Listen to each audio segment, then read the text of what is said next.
नामुदुन सल्ली अला रसूलिहिल करीम अम्मा बाद फ़ाउज़ बिल्लाहि मिनश्शैतानिर रजीम बिस्मिल्लाहिर रहमानिर रहीम अस्सलामु अलैकुम वरहमतुल्लाहि वबरकातुहू। मैं हूँ हकीम आसिफ़ अली राव अल रज़ाकी हेल्थ रिकवर की जानिब से आपकी रहनुमाई के लिए हाज़िर हूँ।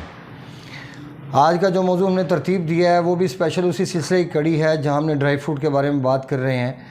क्योंकि आजकल मौसम है सर्दियों का, तो उसके हवाले से ड्राई फ्रूट्स इस्तेमाल होते हैं। तो सोचा कि इसके ऊपर वीडियोस कंप्लीट की जाएं ताकि जो हमारे दोस्त हैं जिनके लिए अब सर्दियां आने वाली हैं वो हमारी वीडियोस के दायरे के अंदर रहते हुए या जो कानून फितरत तरतीब दिया गया है उसके मुताबिक अपनी ज़िंदगी के बारे में बेहतर फ़ैसला कर सकें और अखरोट से बेइंतहा फ़वाइद हासिल कर सकें। अखरोट जिसको वॉलनट कहा जाता है, ये हमारे पाकिस्तान की तो पैदाइश की जगह नहीं है कि यहाँ पे पैदा होता हो, सिवाय कश्मीर के कुछ इलाकों के अलावा अफ़गानिस्तान या हिंदुस्तान में ये जो कश्मीर का इलाका है इसमें ये पाया जाता है और इसके फ़ायदे बहुत ज़्यादा हैं। शायद हम अगर अहाता करने बैठें तो मुमकिन नहीं कि एक वीडियो के अंदर हम सारा कुछ समेट सकें। अब इसके अंदर सबसे पहले देखते हैं कि इसके फ़ायदे क्या हैं और इसके नुकसान क्या हो सकता है। नुकसान तो इसका खैर बहुत कम है, वो भी बता दिया जाएगा, लेकिन इसके फ़ायदे सुने कि इसके हम इससे फ़ायदे क्या क्या उठा सकते हैं। इसका मिजाज क्या अल्लाह पाक ने तरतीब दिया, क्योंकि दुनिया में कोई भी चीज़ अल्लाह पाक ने बग़ैर मिजाज या बग़ैर मकसद के तरतीब नहीं फरमाई। अगर हम अखरोट को देखते हैं तो अखरोट का मिजाज 75% हरारत है और 25% इसके अंदर खुश्की मौजूद है, जिसकी वजह से इसका मिजाज गर्म खुश्क तरतीब पाया और इसका ताल्लुक़ इंसान के एपिथेलियल सिस्टम के साथ है और ये जिगर के उस निज़ाम के साथ इसका ताल्लुक़ है जिसको हम गदूद जाज़बा कहते हैं। इंसान के याद रखिएगा जिगर के दो फंक्शन हैं, एक को हम गदूद जाज़बा कहते हैं और एक को हम गदूद नाकला कहते हैं। जो गदूद जाज़बा वो चीज़ है जिसमें हरारत पैदा होने के साथ साथ स्ट्रोक होती है, जहाँ पे पीला यरकान और इस जैसी मसाइल का सामना करना पड़ता है, और गदूद नाकला वो चीज़ है जहाँ पे हरारत को पैदा करने के साथ साथ बॉडी के अंदर रोका ना जाए, उसको जिस्म से खारिज करना शुरू कर दिया जाए। लिहाजा इसका जो ताल्लुक़ है वो पहले फंक्शन के साथ है जिसको हम गदूद जाज़बा कहते हैं। और इसके फ़ायदे क्या क्या हमें उठा सकते हैं और उसके अंदर क्या क्या चीज़ें मौजूद हैं जो अल्लाह पाक ने हमारे लिए फ़वाइद रखे हैं। याद रखें इसके अंदर जो सबसे अहम चीज़ है वो है कैलोरीज़, जिसकी मिकदार इसके अंदर 187% इसके अंदर मौजूद है। उसके बाद दूसरे नंबर पे इसके अंदर फ़ैट आती है। फ़ैट का जो तनासब है वो इसके अंदर 18.2 कुछ के करीब है कि जो इसका फ़ैट का लेवल है। उसके बाद इसके अंदर 32 दूसरी चीज़ें बाकी आ जाती हैं कि जैसे इसके अंदर कार्बोहाइड्रेट्स आ गया, इसमें शुगर आ गई, उसके बाद इसमें प्रोटीन आ गया। ये तमाम चीज़ें इसके अंदर मौजूद हैं और मैं समझता हूँ कि ये ताकत के हवाले से एक अनमोल ख़जाना है जो इंसान को बेइंतहा फ़ायदे पहुँचा सकता है। अखरोट के इस्तेमाल के जैसे बहुत सारे फ़वाइद हैं, सबसे ज़्यादा अहम फ़ायदे आपके गोश गुजार करता हूँ ताकि आप उसको समझने में आसानी हो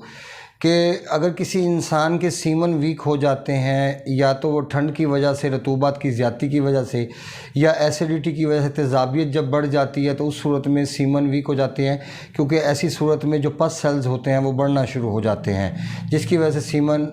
डेड होना शुरू हो जाते हैं और वीक होना शुरू हो जाते हैं।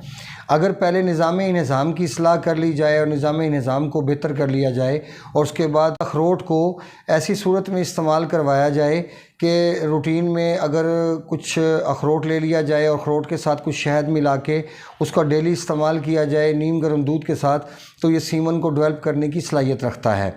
अब इसके बाद आ जाते हैं जैसे चेहरे पे झुर्रियाँ पड़ जाती हैं, चेहरे पे छाइयाँ पड़ जाती हैं, या हमारे स्किन बिल्कुल रफ़ होना शुरू हो जाती है, या बाज़ दोस्तों में ऐसा होता है कि कलर लगाने के बाद उनको एलर्जी की प्रॉब्लम हो जाती है या उनको स्किन की एलर्जी का मसला रहता है। तो ऐसी तमाम हालतों के अंदर खजूर का इस्तेमाल बेहद फ़वाइद का हामिल है, क्योंकि उसकी वजह यह है कि इसके अंदर फ़ैट मौजूद है। जो इसकी फ़ैट है ये जिस्म की ड्राइनेस को, खुश्की को ख़त्म करने की सलाहियत रखती है, क्योंकि ये फ़ैट इंसान के जिस्म के अंदर खून को जमने नहीं देती और खून को पतला रखने का सबब बनती है। अखरोट का तेल कभी भी शरियानों के अंदर रुकने का सबब नहीं बनेगा और दिल की शरियानों को ब्लॉक करने का सबब कभी भी नहीं बनेगा। और इसके अलावा जो हमारे सर के बाल कमज़ोर होना शुरू हो जाते हैं, सर के बाल गिरना शुरू हो जाते हैं, सर में डैंड्रफ होना शुरू हो जाती है, ये इसके हवाले से भी बेइंतहा फ़वाइद का हामिल है। اور جہاں پہ ہماری بہنوں کو پیریڈز کی پرابلم ہوتی ہے، جہاں پہ ان کے پیریڈز کھل کے نہیں ہوتے اور کلوٹنگ ہوتی ہے یا بلیک کلر کا بلڈ آتا ہے، تو یاد رکھیں یہ وہ کیفیت ہوتی ہے کہ جہاں پہ ایسیڈیٹی کی وجہ سے، تیزابیت کی وجہ سے خون گاڑھا ہو جاتا ہے، اور جو ہماری بہنوں کے اللہ پاک نے ایک نظام بنایا ہوا ہے بلیڈنگ کے حوالے سے، وہ رکنا شروع ہو جاتا ہے۔ اس کی وجہ مسلسل خون کا گاڑھا ہونا ہے۔ اور یاد رکھیں کہ اگر کسی انسان کو نیند کا پرابلم ہے تو یہ نیند کو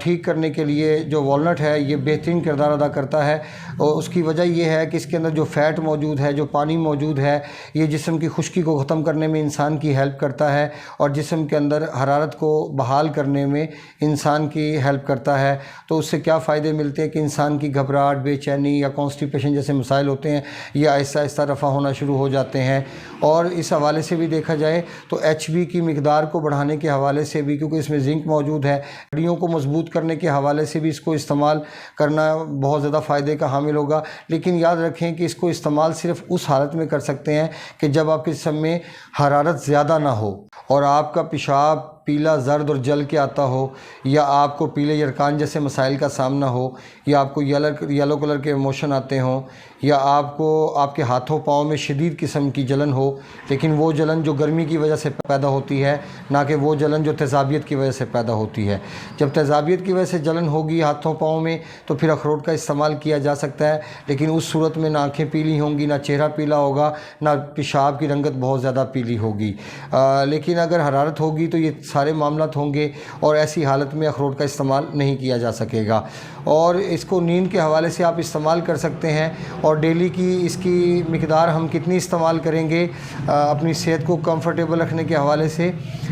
ڈیلی 7 اخروٹ، اس سے زیادہ کا استعمال بھی کر سکتے ہیں، لیکن یہ کنڈیشن کے مطابق ہوگا۔ لیکن ایک دن میں آپ کم سے کم جو اخروٹ استعمال کر سکتے ہیں وہ 7 اخروٹ سالم استعمال کر سکتے ہیں۔ ایسا نہیں ہوگا کہ آپ اخروٹ کو توڑنے کے بعد آپ کہیں کہ میں نے 7 اخروٹ کھا لیے، لیکن 7 اخروٹ کا پورا گودا انسان کو استعمال کرنا چاہیے کم از کم سردیوں کے دنوں میں۔ اور یہ اس سے سب سے جو اہم بات یہ ہے کہ یہ بالوں کو قبل از وقت جو بال سفید ہو جاتے ہیں ان کو سیاہ کرنے میں بھی اہم کردار ادا کرتا ہے۔ تو فائدے تو اس کے بہت سارے ہیں، لیکن احاطہ کرنا اتنے کم وقت میں ممکن نہیں۔ تو میں سمجھتا ہوں کہ یہ ایک ویڈیو تھی آج والنٹ کے حوالے سے۔ تو انشاءاللہ ملتے ہیں مزید انفارمیٹیو ویڈیو کے ساتھ۔ اپنے دوست احباب کا خیال رکھیں۔ وما علینا الا البلاغ المبین۔ السلام علیکم ورحمۃ اللہ وبرکاتہ۔